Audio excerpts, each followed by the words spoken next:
గ్యాప్లో భారతీయ జనతా పార్టీ జాతీయ నాయకత్వం పడల, రాష్ట్ర నాయకత్వం మాత్రమే పడింది.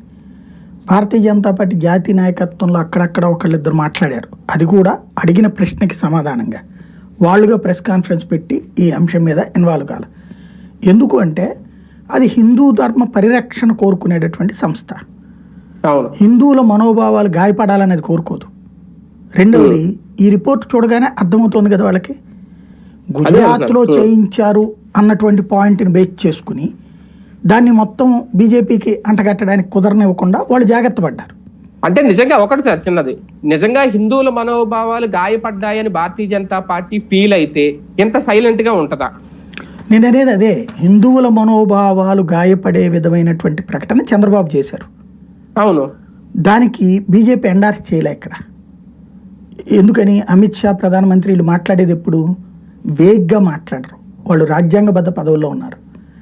రాజ్యాంగబద్ధ పదవుల్లో ఉన్నటువంటి వాళ్ళు జాగ్రత్తగా మాట్లాడాలి.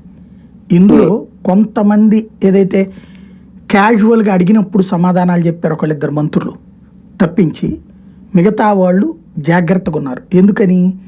ఫైనల్ రిపోర్ట్ వచ్చేదాకా అందులో కల్తీ జరిగిద్ది అనేది తాము నమ్మట్ల వాళ్ళు. ఇంకొకటి, ఏదైనా అపచారం జరిగితే అది ఉద్దేశపూర్వకంగా